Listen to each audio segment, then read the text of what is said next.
Welcome back. It's Sarah from Roadworthy. The sun just burst out through the clouds, so I actually had to move anyway.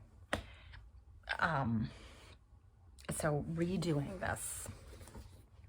this week, a little bit got away from me. I mentioned last week our dryer broke, and so that took up a ton of time. My husband and I figured out it's not the thermal fuse, it's not the thermal relay, it's not the heater itself.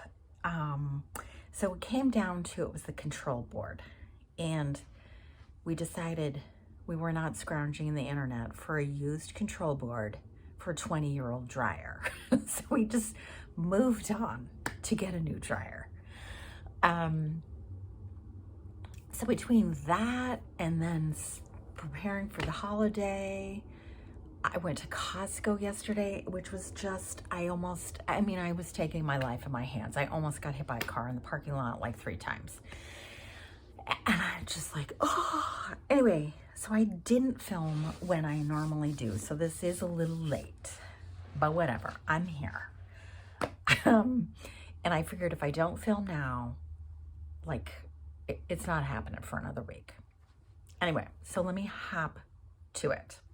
So first up,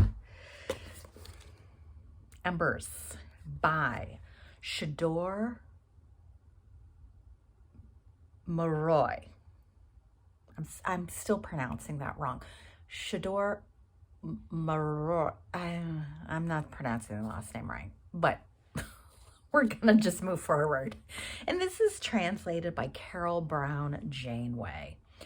I describe this as like the My Dinner with Andre of the book world. And if those of you who are my age and older, you'll know the movie My Dinner with Andre, which is exactly that. It's 2 people having dinner. This is kind of the same deal. It's 2 people having dinner and the after dinner conversation. But it's 2 gentlemen, Henrik, who's also referred to as the General, and Conrad, who's also referred to as the guest, have dinner. I'm going to put this down. Have dinner after not having seen each other for 40 years. And over the course of the dinner, you find out that something happened 40 years ago that drove Conrad to flee and go to the tropics. And he's just now returning to the continent.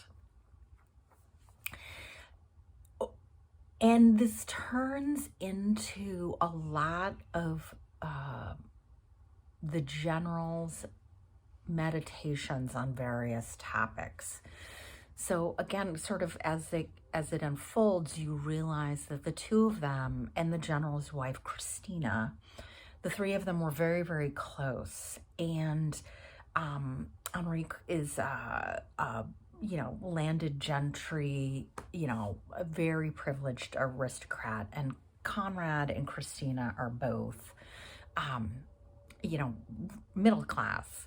And Enrique and Conrad grew up together, went to military school together, enlisted, they were close as brothers. And Christina sort of, when the General marries her, sort of joins their partnership. And the 3 of them, they have dinner together, 3-4 nights a week. Conrad spends the night at their estate. You learn that they were very close. And then Christina has now, at the point of the story, you find out she's died, 32 years prior. And so again, this event occurs 40 years ago, and it's sort of what happens then in the intervening years and what happened to Christina until her death, blah, blah, blah. So again, it's a lot of the General's ruminations on betrayal, friendship, deceit, the truth, forgiveness. And then, all of these topics, sort of his feelings from 40 years ago, but now how that's changed as they're old men really looking to, in all likelihood be dying soon. Again, how being in your twilight years, how do you then reflect on these topics as well as the events that happened 40 years ago? This is an incredibly philosophical book, which is normally not my thing.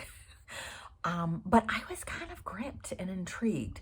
Sort of like the event that happened is not, rocket science. But again, it's more of the ruminations of how the general's thoughts and attitudes have evolved in those intervening years. That's really the most interesting part. This book was published in the 30s or 40s, and is considered sort of a Hungarian classic, 1942, and is sort of considered a lost Hungarian classic. I read this as part of the Past and Future Readathon, and this is a book that has been on my TBR probably since my mother gave it to me in 2002. So I'm really thrilled that it is off my shelf.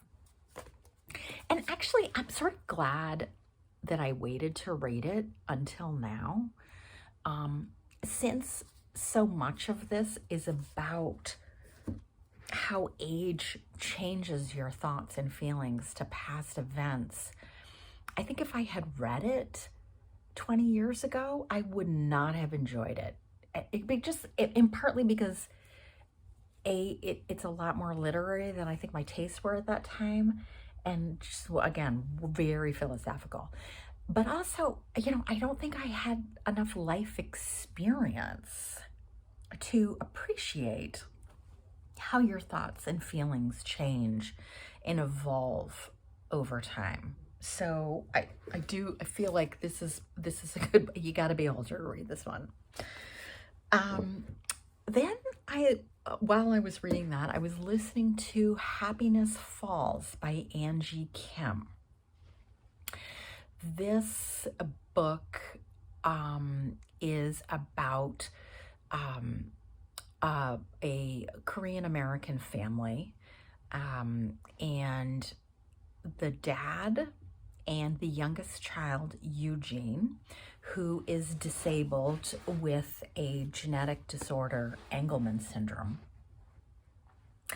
And so as a result, he's also autistic, but as a result of his Engelmann, he's not able to verbally communicate. And so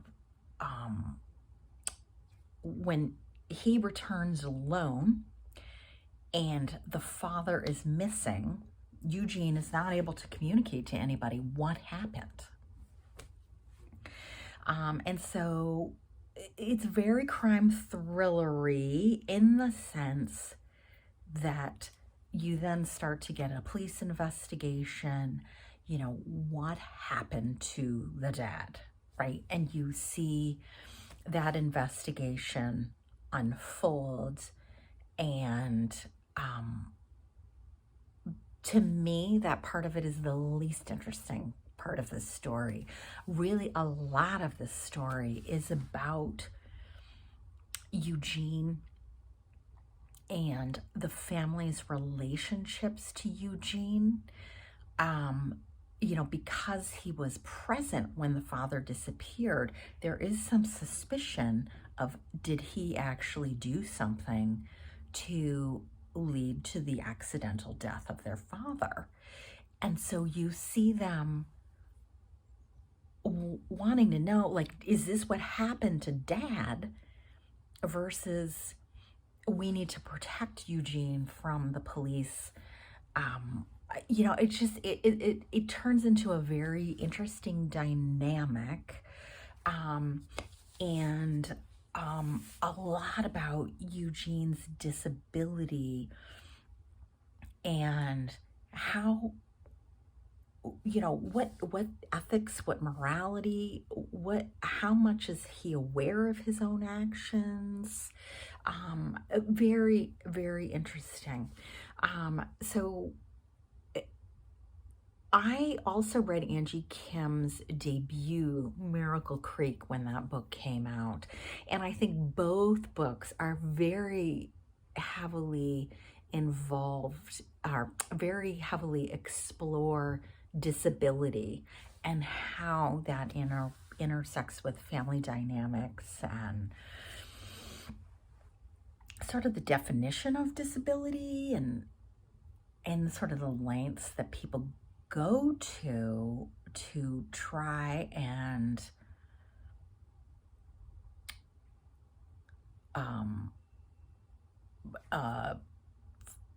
find ways for their children to compensate for their disabilities. It's very interesting. And, you know, I was looking at the Goodreads reviews of this book, and there are a lot of people who sort of complain that Angie Kim was trying to do too much in this book, and it's long. You know, there's the story with the missing dad. There's the, you know, that crime thriller. Again, there's a lot of discussion about disability. There's also, as you find out, their dad was very interested in happiness and how to quantify happiness and how you can change people's perceptions of their state of happiness. So again, there's a very philosophical aspect to this book as well, looking at happiness. And then there's also aspects of, this is a biracial immigrant family. The dad is a white American and their mom is a Korean immigrant. So there is a lot going on in this book, but for me, I felt like all of these elements, I thought Kim was able to juggle them all and create a compelling, interesting book here that had a lot to say. But I do get why some people said this is too much, and some of these things should have been left out. So this book is sort of marketed as a crime thriller, but personally, I don't think that is the main interest of this book. To me, it's really a lot about Eugene's disability and the families, you know, how that impacts the entire family, and a lot about if you're nonverbal, the assumption is that you're also cognitively impaired. And there's a lot really exploring that bias that we have. So to me, that was really the heart of this book, not the crime thriller. So that was great. And then I read Impossible People, a completely average recovery story by Julia Wertz. This is a graphic novel, and sort of what's on the cover here is the art style to this book. You know, and for me, this works because, as you can see, this is very text heavy. It's a lot of her conversations and interactions with other people that are really being captured in this graphic memoir. You know, I've heard, or I haven't heard, when I was looking at Goodreads at sort of the reviews of this book, there's a lot of criticism that it's too long, it's too repetitive. But I think if you know someone who struggles with addiction, and I'm not just talking about substance addiction, I'm talking about, behavioral, shopping addictions, gambling addictions, eating, overeating, binge eating. You know, I think if you struggle with those addictions, or you know somebody who struggles with addictions, this feels very realistic. I mean, she relapses. She goes through the I need to quit drinking. And then we relapse, and so it is very repetitive, because that's kind of an aspect to the recovery journey. I do think, a completely average recovery story is accurate. And I thought this was great, and it is a chunkster, but I felt like the length was completely appropriate for the topic. And this may sound heavy, but there's a lot of snappy dialogue and witty one-liners in here. I found this not too heavy, but again, really captures that experience, I think. The other thing I loved in here is how well she captures her relationship with her brother, Josh. Josh also has addiction issues, and the two of them, how he sort of supports her and gives her a kick in the pants when she needs it, and how they talk about recovery together. I just found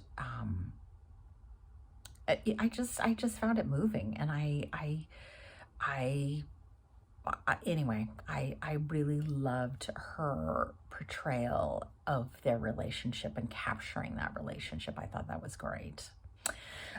So the thing that I just finished this morning is another audiobook, The Lost Daughter by Elena Ferrante. And this is translated by Goldstein, who is the English translator for all of Ferrante's books. This is a novella, and like all of Ferrante's work, this is like female toxicity. So this is the story of Lita, who is 48, because that comes up a lot. She's 48 with grown daughters who have fled and are in Canada living with her ex-husband. And Lita is an English professor, and she goes to the beach in a southern coastal town in Italy. And while she's at the beach, she sort of becomes embroiled with a Neapolitan family. So there's sort of the extended family, but she mostly latches on to a young mother who's 23, and her 3-year-old daughter, and the daughter's doll. And there are events that happen in this book, but a lot of what happens in this book is Lita's, watching the mother, daughter, and doll takes her back to when she was a mother, and her relationship with her mother, and her relationship with her daughters. And nobody explores toxic feminine relationships like Elena Ferrante. It's not great relationship with her own mother, not great relationship with her daughters. And then she's watching, some not great moments here of this Neapolitan family.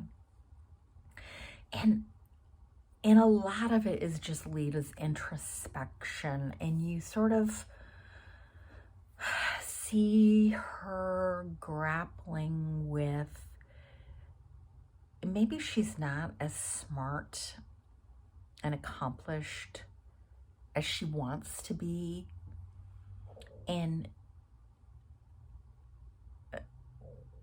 her grappling with, you know what, she really kind of wasn't that great of a mom. And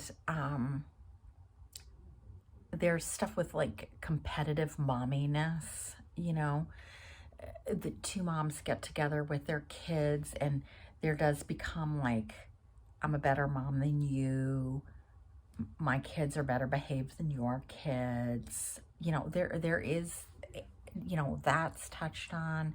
She touches on, you know what, sometimes it sucks to be a mom, and all of your time is subsumed by these children, and you do lose yourself in that.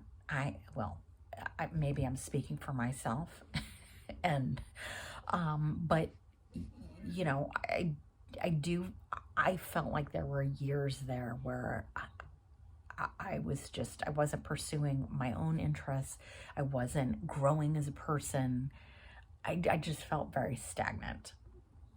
And, you know, Elena Ferrante, when she writes about motherhood, I feel like that comes up a lot.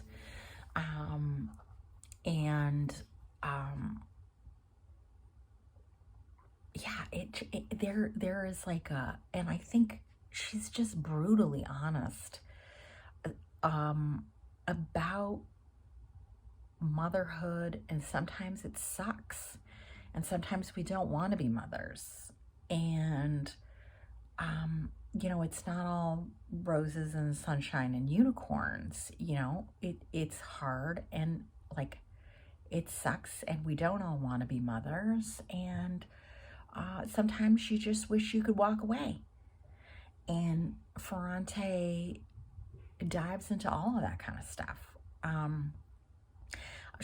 This is a book too where I feel like now that I know what happens, I feel like you gotta like reread it to really see what Ferrante is doing. I just find her books to be incredibly layered and dense with ideas, and you know, there are definitely books that I think lend themselves to rereading. Short, it's tense, you know, and it's ugly, like in the sense that, again, not only are you exploring these sort of toxic relationships, but there's ugliness in the sense of, you know, when she describes people's bodies or describes aspects of this doll or the village, or, you know, like there's just these details of like kind of ugliness, and yeah, I just think it's great. So that's what I read this week. We've got the holidays, so I'm not sure how much I'll get to this coming week, but you know, you never know, right? You never know. So I hope you all are able to escape and get some reading in between all of the, you know, just the end of the year hoo-ha, you know. So hopefully I will catch you next week with a couple things read. I don't know, we'll see. All right, see ya.